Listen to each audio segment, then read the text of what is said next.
Hey friends, welcome back to my channel. So जैसा कि last video में हमने डिस्कस किया था कि जैसे कि मैंने आपको बताया कि ये जो सारा का सारा है, जैसे हम आरबीआई ग्रेड बी की तैयारी कर रहे हैं और इस बीच में जो भी एग्ज़ाम्स वगैरह होंगे वो हम लोग ज़रूर फिल करेंगे, जो भी बैंकिंग एंड इंश्योरेंस से रिलेटेड होंगे। सो जैसा कि 24 तारीख को मेरा जो है वो आरआरबी स्केल 3 का एग्ज़ाम होने वाला है। अगर अभी जो है एक्चुअली अब जो हम बातें करेंगे अभी आज या आने वाले वीडियोस में, वो सिर्फ हम स्केल 3 को ही लेकर बात करेंगे। एंड वो अपने आप में अंडरस्टूड है कि ये सारा जो भी चीज़ें हैं ये हम कहीं ना कहीं आरबीआई ग्रेड बी की प्रोसेस में है। It's just a step. तो जैसे अभी स्केल 3 है, अगला कुछ होगा, अगला कुछ होगा, सो दैट एक कंटिन्यूटी बनी रहे। बट आज से लेकर जब तक ये एग्ज़ाम नहीं हो जाता 24 सितंबर तक, तब तक हम लोग सिर्फ और सिर्फ आरआरबी स्केल 3 के बारे में बात करेंगे, क्योंकि अभी जो मोटिव है वो हाल फिलहाल के लिए वही रहेगा हमारा। अगर उसकी एग्ज़ाम की बात किया जाए उसका जो पैटर्न है वो वही है कि प्री मेंस का कुछ नहीं है। जब स्केल 1 वालों का आई थिंक जब उसी दिन मेंस होता है जिस दिन हम लोगों का ये वाला एग्ज़ाम होता है, और 2 और 3 सब साथ में ही बैठते हैं। बस वहाँ पे आपने जैसे फॉर्म भरा हुआ उस प्रकार से पेपर वहाँ पे आ जाता है। एक ही एग्ज़ाम होना 24 सितंबर, एंड जो क्वालिफाई हो जाएंगे उनका इंटरव्यू होगा एंड आपका फाइनल जो रिजल्ट एज यूजुअल 1 तारीख को डिक्लेयर हो जाता है। सो ये जो फॉर्म मैंने भरा है अभी ऐसा मेरे मन में ऐसा कुछ नहीं है कि मुझे ज्वाइन करना है, नहीं करना या क्या करना है। कहीं ना कहीं मैं एक दो चीज़ें हैं मेरे मन में कि मैंने स्केल 3 का फॉर्म क्यों भरा। तो उसमें देखिए, एक तो चीज़ यही है कि जो भी उसका सिलेबस है वो काफ़ी हद तक जो प्री का है हमारा आरबीआई का उससे मिलता जुलता है, या नहीं भी है तो थोड़ा सा लेवल अगर चेंज भी होगा, बिकॉज आई डोंट नो कि आरबीआई में किस तरीके का है, क्या लेवल है उसके। लेकिन कहीं ना कहीं से तो आपको शुरुआत करनी है। एंड जैसे मैंने बताया, मैंने लास्ट एग्ज़ाम जो दिया था वो आरआरबी स्केल 2 का था, जो मैंने क्वालिफाई किया था, और वो 2017 वाला मैंने दिया था।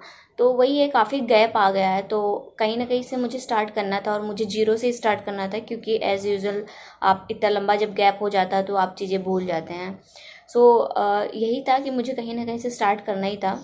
तो मैंने कुछ उस पर ज़्यादा सोचा नहीं कि वहाँ का लेवल क्या होगा, यहाँ का क्या होगा।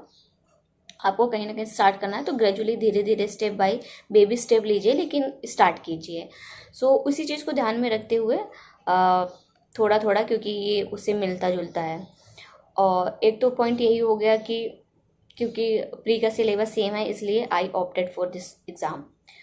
दूसरा रीज़न जो है आरआरबी स्केल 3 भरने का, वो यही था कि कहीं ना कहीं मैं थोड़ा सा एक बैकअप भी सोच रही हूँ कि क्योंकि देखिए ऐसा है कि अगर एग्ज़ाम अभी होगा 1 जनवरी को, आई थिंक इसका फाइनल रिजल्ट आएगा, एंड उसके बाद भी डीवी वगैरह करने में, एंड आपको फाइनल जो भी आपके बैंक में, जिस भी बैंक में आपका सिलेक्शन हुआ होगा, वहाँ से फाइनल कॉल आने में काफ़ी एक टाइम मिल जाता है। तो और एक बात ये भी होती है कि अगर मिल भी गया तो भी आपको एक्सटेंशन मिलता है ना, क्योंकि आप ऑलरेडी जॉब में हैं, आप कहीं पे होंगे तो वहाँ पे आप नोटिस सर्व करेंगे 3 मंथ्स का।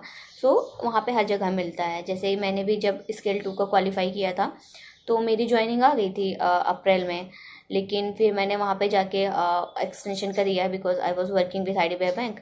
तो मुझे वहाँ पे भी नोटिस सर्व करना था, या जिस तरीके से अगर आप कोई टाइम भी लेना चाहते हो। हालांकि मैंने वहाँ पे 3 मंथ का नोटिस सर्व नहीं किया था, बट मेरे पर्सनल रीजंस थे जिसकी वजह से मैं इतना जल्दी यहाँ पे नहीं आना चाह रही थी, या जो भी था। तो इस तरीके से चीज़ें होती है, आपको एक्सटेंशन मिल जाता है। अगर मैं अपनी ही बात करूँ तो जैसे स्केल 2 में मैंने ज्वाइन किया था जून 18 में, है ना। तो आप समझ सकते हैं कि 17 के एग्ज़ाम का result and joining and extension भी मैंने जून में ज्वाइन किया। बल्कि मेरे बाद भी कुछ लोग आए थे, कुछ लोग, 1-2 लोगों ने जुलाई में भी बैच ज्वाइन किया था। अगर देखा जाए तो जुलाई तक का समय तो है ही। यही सोच के मैंने ये एग्ज़ाम भर दिया कि अगर मान लीजिए इसे क्वालिफाई हो भी जाता है तो भी हम जुलाई तक के लिए तो सेव हैं, क्योंकि एक्सटेंशन ले सकते हैं, बहुत सारी तमाम चीज़ें हैं, कर सकते हैं। और अगर फाइनल ऐसा नहीं लगता है कि ज्वाइन करने की स्थिति में नहीं है तो ज्वाइन नहीं करेंगे, क्या फ़र्क पड़ता है। लेकिन एक पूरा प्रोसेस हो जाएगा, इंटरव्यू वगैरह भी फेस करने को मिलेगा, तो काफ़ी अच्छा है। और एक बैकअप के तौर पे भी हम इस चीज़ को रख सकते हैं, क्योंकि अच्छा है, स्केल 3 भी सही है, कहीं ना कहीं करियर ग्रोथ के हिसाब से काफ़ी अच्छा है। सो इसीलिए है मैं उसको कहीं ना कहीं एक अपने बैकअप के टूल के जैसा यूज़ करना चाह रही हूँ। एंड तब भाई उधर से ये भी सेव हो जाएगा और अपन साथ साथ में आरबीआई ग्रेड बी की भी तैयारी करते रहेंगे। सो यही दो बेसिक रीजंस थे मेरे ये फॉर्म भरने के। एंड अब आता है कि अगर यही रीजंस है तो पहले क्यों नहीं भर लिया, हम पिछले साल भी भर सकते थे, क्योंकि मैं ऐसा है स्केल 3 के लिए आपको एज ऑफिसर 5 साल का एक्सपीरियंस चाहिए होता है, तो मेरे 5 साल काफ़ी पहले कंप्लीट हो चुके थे। लेकिन मैंने उसको फॉर्म को कभी स्केल 3 का इसीलिए नहीं भरा, रीज़न बीइंग यही था क्योंकि स्केल 2 के बाद 1 डेढ़ साल मैंने कुछ सोचा नहीं, और जब सोचा तो कहीं ना कहीं मुझे थोड़ा बैंकिंग में से मैं अलग करना चाह रही थी, और मेरा रुझान जो है पीसीएस की तरफ हुआ, जैसे मैंने आपको पहले भी बताया। सो इसलिए जब आप उसकी कर रहे हैं तो आप क्यों ये फॉर्म भरेंगे। सो मेरा कट ऑफ जो है वो बैंकिंग एंड इंश्योरेंस टाइप की प्रिपरेशन से अलग हो गया था। ऑल दो ऐसा कभी नहीं था कि मैंने पढ़ाई छोड़ दी या कुछ, हाँ गैप आ जाते हैं ऑफ कोर्स, क्योंकि कभी मन लगता है कभी नहीं लगता है। अगर आप फॉर्म भरते हैं तो आप कंटिन्यूटी बनी रहती है, नहीं भरते हैं तो छूट जाती है, सारी चीज़ें अप्स एंड डाउन्स चलते रहते हैं। लेकिन हाँ ऐसा कभी नहीं था कि मैंने एकदम से इस पढ़ाई छोड़ दी कि अब मुझे कुछ पढ़ना ही नहीं है, तो वो कभी भी नहीं थी ऐसी कोई बात। तो अब फिर बात आती है कि अ, वही था कि फॉर्म भर नहीं रहे थे ये सब चीज़ें, तो इसलिए मैंने कभी इसका भरा ही नहीं। तो अगर मोटा मोटा बात की जाए तो 2017 के बाद, क्योंकि मैंने 2017 का भरा था स्केल 2 के बाद, अब मैं 5 साल बाद जो है वो स्केल 3 का भर रही हूँ। तो यही रीज़न था, क्योंकि मैं इस सेक्टर में नहीं जाना चाहती थी। एंड जैसे मैंने बताया आरबीआई एकदम दिमाग में ही नहीं था ग्रेड बी वैकेंसी के बारे में, अदरवाइज़ मैं इसको बहुत पहले ऑप्ट कर चुकी होती। तो ये एक रीज़न था कि मैंने स्केल 3 का नहीं भरा था। अब क्योंकि हम लोग जो है वो आरबीआई ग्रेड बी को ही टारगेट कर रहे हैं, तो इसलिए मैंने एग्ज़ाम भर दिया, क्योंकि सब कुछ सेम है, और सब कुछ तो नहीं लेकिन हाँ प्री का सिलेबस सेम है, इसलिए भर दिया कि डबल बेनिफिट हो जाएगा। तो इन्हीं चीज़ों को ध्यान में रखते हुए मैंने ये किया है। एंड जैसे मैंने स्केल 3 का भर दिया, आप भी अगर जैसे कोई भी कर रहे हैं, फ्रेशर हैं, तब तो कोई बात ही नहीं, तब तो आपको सारे एग्ज़ाम भरने ही हैं। और अगर आप वर्किंग एस्पिरेंट भी हैं तो भी आप इस तरीके के, जैसे मैंने ये बैकअप के तौर पे रखा हुआ है, आप भी इस पर थोड़ा सा विचार कर सकते हैं। और एक बैकअप प्लान रहना भी ज़रूरी होता है, इन केस अगर नहीं हो पाता है तो कुछ तो होना चाहिए, क्योंकि करियर ग्रोथ तो करनी है आपको, ऐसा तो है नहीं जहाँ है आप वहाँ रहेंगे। सो यही सारी चीज़ें थी। एंड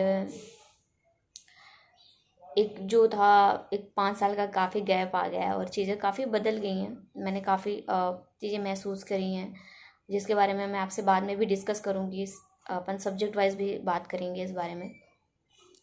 सो इन टोटलिटी अगर मैं बात करूँ तो यही है कि अब जो हमारा फोकस है वो पूरी तरीके से जो है वो आरआरबी स्केल 3 होने वाला है, और सितंबर स्टार्ट हो चुका है। सो हमारे पास गिनती के ही दिन बचे हुए हैं, एंड 24 तारीख को तो एग्ज़ाम है ही।